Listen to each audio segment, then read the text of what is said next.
Multimodality can really address the issues of pollution, because through the bringing awareness to multimodality, we are also bringing awareness to the more cleaner modes and to the more proper transport mix that can be used with efficient use of railways, inland waterways, maritimes of the sea and short sea shipping, which are by far more green solutions and already by far more decarbonized than the road itself.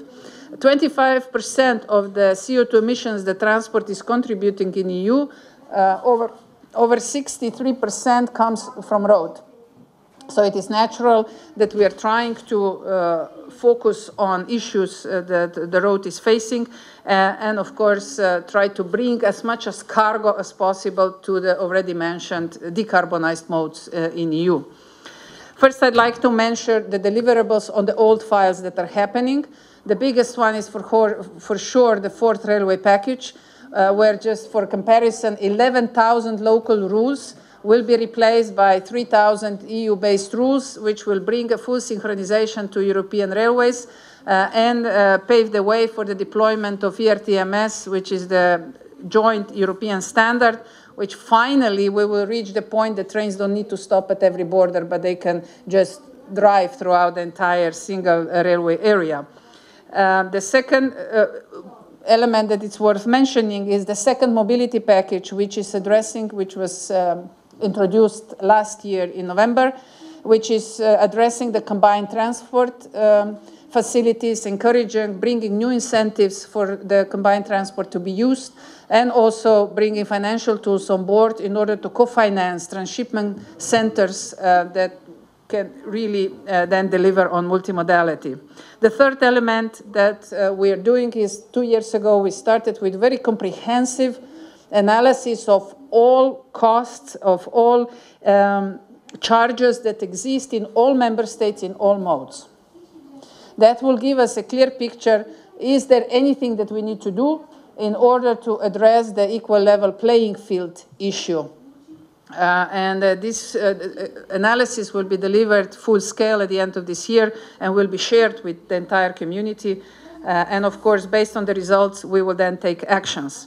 It's worth also mentioning the study on barriers to integrate, to provide integrated ticketing, and also barriers or things that we need to address for the multimodal passengers' rights. This is also undergoing right now, and we will hopefully deliver some concrete results then after the study is completed. The fifth element I'd like to mention is that this is not the first, not the last engagement of stakeholders.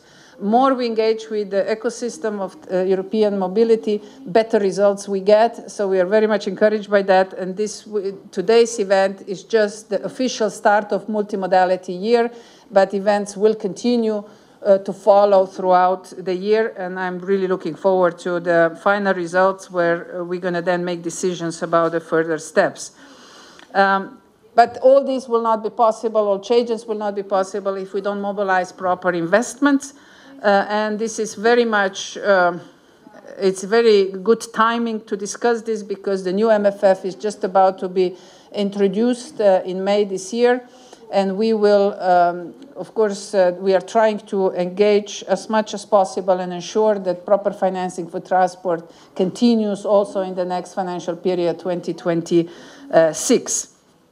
Last but not least, a new third mobility package is coming May 2nd, and this mobility package is focusing on digitalization, on road safety, and on single maritime window and e-documents throughout all modes. So we are already walking the path that we were asked by the stakeholders yesterday and today, and we hope that with a swift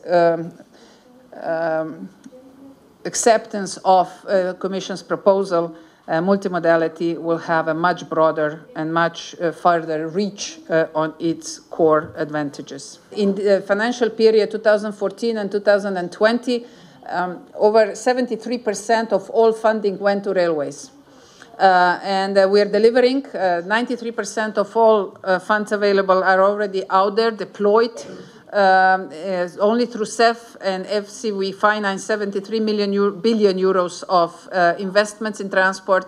And if you take on board also the loans and EIB loans and commercial bank loans for transport, in the last 3 years, 200 billion euros have been engaged in a total investment in a number. So that is very encouraging. So the good news is also that countries from the Balkan area that are member states, including Bulgaria, are picking these tools up. But I have to say that even though you got the approval of 16 projects in CEF in the last 3.5 years, in the total investment of 562.7 million euros of total investment, and you got the grant amount of this was 408.3 million euros.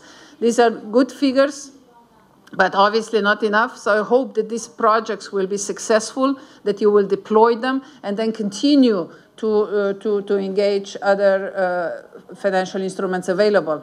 I have to point out at this point that Bulgaria has not used any FC money or blending money for the investments in infrastructure, which is a pity.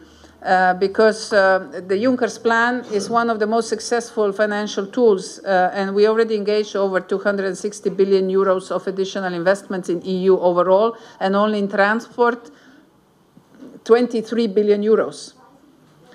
So I would certainly invite everyone to rethink really and use the financial tools wherever there are revenue streams, because where you have a revenue stream, either Juncker's plan with guarantee scheme that lowers the risk factor and can be then bankable, you can have a bankable projects, or use blending, which we use a lot now, using FC guarantee fund, grant fund, and then top it up with the private investors, which dramatically decreases the risk factor of investors, and they can come on board.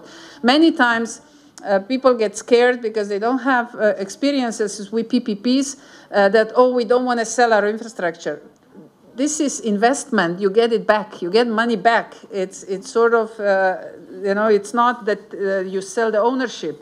You can if you want, but it's basically investments that is repaid over the period then. So the grants and guarantee scheme dramatically lowers the exposure that you have as a project promoter, and that's why maybe this is an additional opportunity for Bulgaria. But railways are stay our core priority for decarbonization and for shifting the cargo from roads to rail. We hope that with your dredging project, you will help us to make Danube more fit for purpose, and inland waterway could be used better as well. And of course, the short sea shipping, or motorways of the sea that are equally appropriate to do so. But railways are staying our core and primary focus, including VB6. And you know that after we passed last year Transport Community Treaty, which was after 12 years of negotiations, we brought it home. Now under Bulgarian presidency, we're really engaging with Western Balkans on all levels, including transport. Today we had ministers here as well.